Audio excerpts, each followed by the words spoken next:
সুধী দর্শক, এনআরবি টেলিভিশনের পক্ষে আমি সুব্রত কুমার দাস আপনাদের সবাইকে স্বাগত জানাই। আজ আমাদের স্টুডিওতে একজন বিশেষ মানুষকে আমরা আমন্ত্রণ জানিয়েছি। সাধারণ পরিচয়ে তিনি একজন এমপি, কিন্তু তার ওই পরিচয় ছাড়িয়ে অনেক ভূমিকা রয়ে গেছে। সেই ভূমিকার সাথে আমরা সম্পর্ক করতে চাই আমাদের কানাডায় থাকা সমগ্র বাঙালি সমাজকে। এই যে আমাদের টরন্টোর বাঙালি সমাজ, সেই বাঙালি সমাজের সাথে তিনি গত 1 বছরের বেশি সময় ধরে ওতপ্রোতভাবে জড়িত আছেন। আমরা তাকে দেখেছি আমাদের পয়লা বৈশাখে তার সোশ্যাল মিডিয়ায় ভিডিও পোস্ট করতে। আমরা তার সোশ্যাল মিডিয়া ফলো করে দেখেছি যে তিনি কানাডায় বাংলাদেশের যে হাই কমিশনার রয়েছেন, যিনি সম্প্রতি অটোয়া থেকে তার কর্মস্থলের বদলির নির্দেশনা পেয়েছেন, তাকে বিদায়ের জন্য উপস্থিত থাকতে দেখেছি এবং তাকে আরও দেখি সোশ্যাল মিডিয়ায় বিভিন্ন সময়ে তিনি বাঙালি কমিউনিটি নিয়ে কথা বলেন। এই মানুষ সেই মানুষ যার নাম ব্রাড রেডেকপ।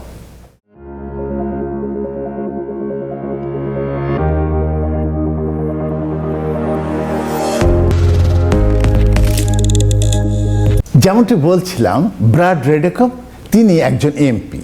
তিনি কিন্তু আমাদের অন্টারিওর এমপি নন, তিনি সাসকাচুয়ানের এমপি, কিন্তু তিনি একই সাথে ভাইস চেয়ার কিসের standing committee of citizenship and immigration. এবং তার চেয়ে গুরুত্বপূর্ণ যে বিষয় সেটি হচ্ছে কানাডা বাংলাদেশ পার্লামেন্টারি ফ্রেন্ডশিপ গ্রুপের তিনি chairperson.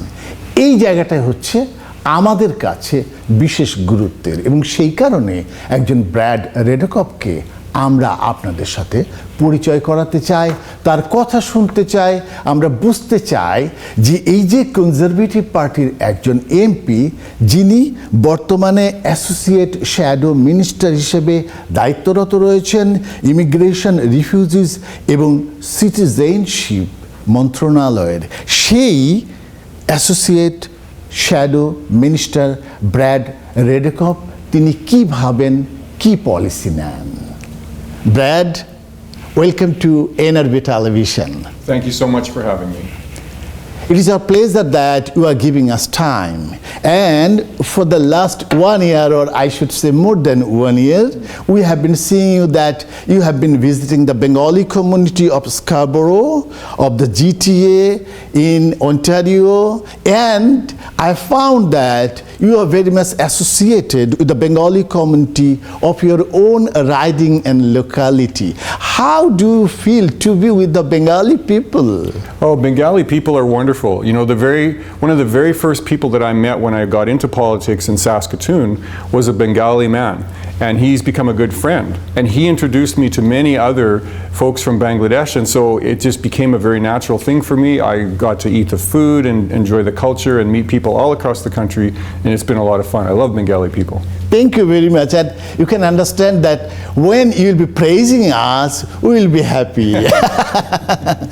The second thing is that at the very outset, I want to make you some very small, quick questions. Sure. Okay, could you please tell us what is the approach of the Conservative Party to the immigrant people? That's a great question. So Canada depends on immigrants. In order for us to grow as a country, we need to have more people come into our country. So we absolutely need immigrants. We need them from everywhere. We need different skill levels and other kinds of people from all over the world. We have to be very careful, though, that we balance it with housing, with jobs, with healthcare, all of these things. And so, you know, in terms of bringing people into our country, we have to make sure that when a new person comes to Canada, they have a place to live, they have a job to work at. And that's been a little bit mismatched in Canada recently, and so that's the only thing we have to be careful of, is that we need to set people up to succeed, so that when a newcomer comes to Canada, they will be successful. And that means balancing the things that we have in Canada, like housing and those sorts of things. And if you think from that point of view, then could you please explain us actually what policies Conservative Party is going to take if they come to power? Well, we are going to, one of the things that's really important is that when a newcomer comes to Canada and they have some skills, like let's use the example of a physician who comes to Canada who's been trained in another country. Right now it's very, very difficult for that physician to actually work in Canada. There are many, many levels of bureaucracy, and there's many, many gatekeepers who will stop that newcomer from working as a physician. And so what happens? They end up working as an Uber driver or some other job. Not that there's anything wrong with an Uber driver, but when you have a physician, they should be working as a physician. And this applies to nurses, veterinarians, engineers, accountants, all across the board. So what we are going to do is we are going to implement the Blue Seal program. That means that there will be a clear pathway for you, for your skills, so that you know exactly how long it will take and what the process is to make that happen. And our goal is to make it 60 days. So that from the time that you're here, in 60 days, you should be good to work anywhere in Canada.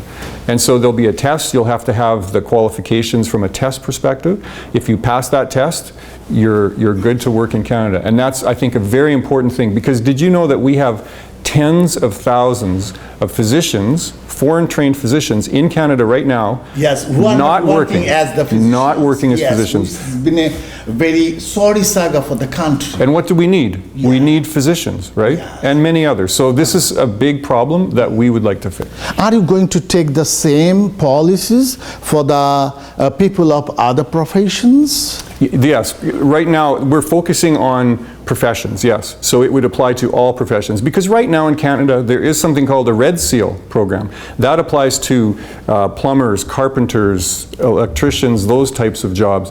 And so, but they don't apply to professional jobs. So we want to, that's why we want to create the Blue Seal program for the professional jobs. Thank you very much for explaining the things to our people.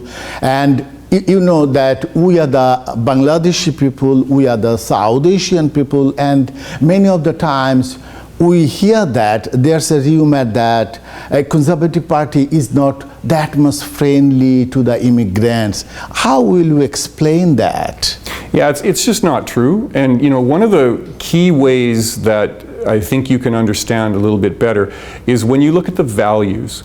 And so whether you're coming from South Asia, whether you're coming from Europe, whether you're coming from other countries, whether you're Muslim, whether you're Sikh, whether you're Christian, whether you're, you know... even the Hindus. Even, yeah, there you go, Hindus too. There's a set of values that I think are very similar to conservative values. We care about family. We care about the ability of parents to raise their children the way they want to raise them. We care about religious freedom.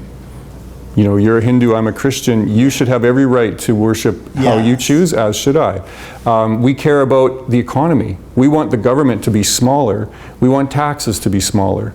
We want you to be able to run a business and be successful at that business, keep a lot of your money and be able to pass it down to your children and your grandchildren.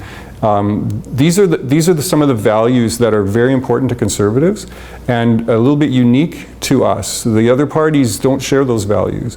And yet I find that when I speak with newcomers to our country, wherever they're from and whatever their religion is, they mesh very well with our values. And so I think that's something that people need to consider, that we do share a lot in common in terms of the way we think and what's important to us in here. Fine, that's really nice to know all these things. And from this point of view, I want to go to the relationship between Canada and Bangladesh. And I know that you have been playing a very vital role regarding this. Then I want to ask you, what plans, what designs are you making to make the relationship, the bilateral relationship between these two countries stronger? What things are you planning? Yeah, that's a good question. So when I got to Ottawa, I realized that there had been in the past a group of parliamentarians who had formed a Bangladesh-Canada friendship group, but that group had kind of stopped. So I talked to a few of my colleagues and we revived it. And so we all got together and said, we need to be focused on the Canada-Bangladesh relationship. And so we got together and they elected me to be the chair. And it's a great honor for me to be the chair of the Canada-Bangladesh Parliamentary Friendship We are happy Association. also to have you there. Yes, I enjoy doing it very much so. And so that's allowed us to work well with the High Commission, for example. And I know that I guess he's now the previous one, he just left Canada after 3.5 years. Yeah. And I believe there's a new High Commissioner either here now or soon to come, so we're looking forward to getting to know them. But that allows us to work together closer with the government, and also just to go across the country and speak to Bangladeshis wherever they might be, whether they're in GTA or whether they're in Saskatoon, where I'm from, or Vancouver, wherever they might be, just to understand the issues, the way people are feeling in Canada, what's important, what's needed to change, and get to know them. You know, this is a big part of what's important to me is relationships. I want to know who you are. And that helps me to better understand what's important to you, and helps me better serve you as a Canadian that I can serve as a parliamentarian. And so it's important, you know, and again, it doesn't matter if you're Muslim, if you're Hindu, if you're Christian. That's not important to me. I respect every different religion, and in fact, I quite enjoy getting to know people that are different than me, because it teaches me something. It always teaches me something, and I think it helps us all to grow and live together in a better way. So that's my philosophy in that, and working together with Bangladesh and other Bangladeshis, we can really help our economies work together, because I know that in Bangladesh, the economy is growing, the country is growing, the middle class is growing. And so Bangladesh has a lot to offer Canada, and Canada has a lot to offer Bangladesh. And the city that I'm from, Saskatoon, we have a university called the University of Saskatchewan, which is a big mouthful to say, but yes. The University of Saskatchewan is very strong in agriculture and has partnered with Bangladesh to set up the Bangabandhu Center in Bangladesh, where there's a lot of collaboration between professors and scientists from Saskatoon in Canada, combined with people from Dhaka in Bangladesh. They're jointly doing many projects. Yes, and so we can learn from each other. And I think that's what this is all about, learning with each other, learning from each other, and helping you know, us both to do better as countries. You know, Canada working with Bangladesh helps Canada, but it also helps Bangladesh. So it's a two-way street. We both benefit, and we both get the benefit of a relationship. And if you allow me to ask you, is that the reason for which you are visiting the Bengali communities of Toronto very often? It's because, you know, when you get to know people, they become your friends. And what you do with friends, you eat together, you talk together, you do interviews together. This is what we do. So yeah, I enjoy coming here, and as often as I can, I will do that. And this is a sort of learning. Yes, all the time. When you'll be mixing with new community, new people, then you will be accommodating many new ideas, new things, new beliefs, etc., etc. And in this perspective, I want to ask you, I don't know if that will be very fair to ask you or not, that many of the people, you know that there's a huge number of people from the Bangladeshi origin in Scarborough, specifically in the Scarborough Southwest, and they expect that the next MP of this riding will be from the Bangladeshi origin. Yes, if I ask you, would you make a plan that someone from here, from the Bangladeshi soil, can come up as a leader? You know, if it could happen anywhere, Scarborough is the place it can happen. So, you know, I would encourage any Bengali person who's interested in becoming a member of Parliament to get involved and to find out what it's all about. And I think it would be great if we had a Bengali MP here from Scarborough, or anywhere, frankly, and providing, because it brings that perspective into Parliament. You know, so it's really important in Ottawa that we have a variety of voices, people with different experiences, different backgrounds, different nationalities, different religions. All of these things are so important to give us a balance so that we understand and can just make Canada work for everyone, and that's very important. And from that point of view, what shall you speak to our community people regarding the future days or future politics of Scarborough? Well, you know, I think what's really important for everyone to understand is that Canada has gotten to where it is now after 9 years of Liberal government. And where are we? Well, we have very high house prices. House prices have more than doubled. Rent has more than doubled. Food prices, very high. Yes. Very high. It's difficult for people to afford good food anymore. Gas that you might put in your car, everything has gone up in price. And that's very much due to the policies of this government. Because the other thing that's happened at the same time is the budget of the government has exploded into a massive amount, which means the government has had to borrow money. When a government borrows money, it causes pressure on inflation. That makes everything more expensive, including interest rates. They have to go up too, and that makes it very difficult for somebody to buy a house.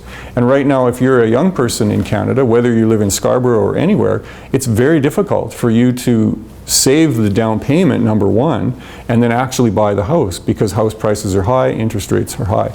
And that's very much due to the Liberal government of the last 9 years. The other thing that we've seen a lot of is increased crime. The policies of the Liberal government have allowed people who are convicted of crimes to not go to jail. They get bail.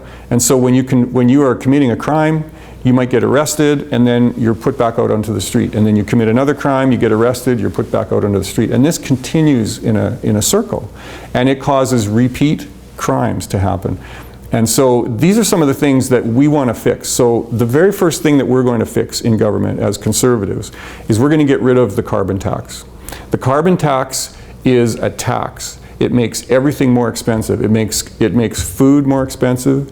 It makes anything you buy, everything you buy. Yes, and obviously it makes gas more expensive and heating for your natural gas for your house more expensive, all of these things. And you do not get back what you pay in carbon tax. The government keeps a little bit for itself, themselves, and that's not right. So we're going to get rid of the carbon tax. That's the first thing. That will immediately make things less expensive. Secondly, we're going to fix this deficit budget so that we no longer are borrowing money every year.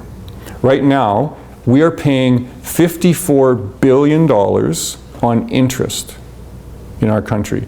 That's more money than we spend on health care. So we are spending more on interest than we do to our hospitals. And that's wrong. It's wrong in every way. And so we need to fix the budget so that we are in a balanced position and we can bring interest rates and inflation down.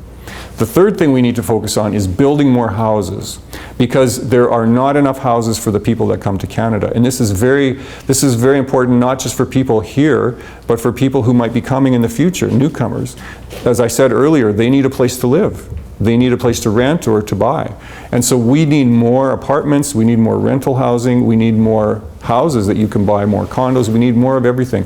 So we have a plan to make sure that city governments permit 15% more houses every year. And if they do that, we're going to give them a building bonus. They will get money from the federal government. If they don't do 15% more, they will get less money from the federal government. So it's a very simple program. If you build more houses, you'll get more money. So that will help us to get more housing into the country. And the fourth thing that we're focusing on is crime. We need to bring down crime. And the way that we're going to do that is by... That has been one of the very horrendous things in the society now. It's very bad, whether it's car theft, whether it's actual knife, gun related, all these different types of crimes that happen, theft.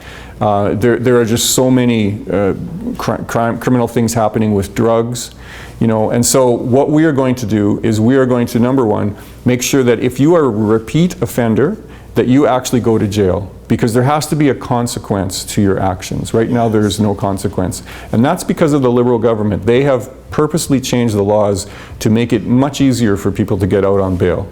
So we're going to be fixing that. The other thing we need to do is right now the government in British Columbia, the federal government has worked to make hard drugs not illegal anymore. Oh. And so what's happening in British Columbia is that people are doing drugs in hospitals, in parks. So you might take your children to the park, and right next to you is somebody, doing drugs directly there, and it's not illegal. That's the crazy thing. And so that's something we have to change. And by the way, the Liberal government is thinking of bringing that to Toronto. So this is not something that you want in Toronto, in my opinion. It's something that is not helping. And in fact, right now, the British Columbia province government is asking, pleading with the federal government to stop this process because it's creating many, many problems and people are dying. This is the sad part. People are dying because of drugs. So we will make sure, and instead of giving free drugs to people, we won't do that. We're going to actually set up treatment so that if a person has a problem with drugs, they have a place to go so that they can be treated and cured from that problem, which will solve that problem and allow that person to become a contributing member of our society. That's really very nice to know. শুধু দর্শক, এতক্ষণ আমরা Brad রোবোকপের সাথে কথা বললাম এবং তিনি ব্যাখ্যা করলেন যে কনজারভেটিভ পার্টি যদি ক্ষমতায় আসে তাহলে তারা কি কি উদ্যোগ গ্রহণ করবেন। যে উদ্যোগ কি করবে, এই যে সমাজে আজকে ভীষণভাবে ক্রাইম বেড়ে গেছে, আমাদের জীবনযাত্রার মান এমন জায়গায় গেছে, খরচ এমন জায়গায় গেছে যে জীবনযাত্রা অসহনীয় হয়ে পড়েছে, সেই জায়গা থেকে আমাদেরকে বের করে নিয়ে আসার জন্য কনজারভেটিভ পার্টি যে সমস্ত উদ্যোগ গ্রহণ করবে সেই কথাগুলো আমরা এনআরবি টেলিভিশনের পক্ষ থেকে ব্র্যাডের সাথে কথা বলে জানার চেষ্টা করলাম, আপনাদেরকে জানানোর চেষ্টা করলাম। আপনারা জানেন যে আমরা সবসময় চেষ্টা করি ক্যানাডার মূলধারার রাজনীতিতে যারা রয়েছেন তারা আমাদের বাঙালি কমিউনিটির সাথে যুক্ত হবেন, তারা আমাদের বাঙালি কমিউনিটিকে এগিয়ে নিয়ে যেতে ভূমিকা রাখবেন। And Brad is one of the very few of those, I should say, who is trying his best to be associated with the Bengali community and to help the community grow up. Thank you very much, Mr. Brad. Thank you so much for having me. Thank you again.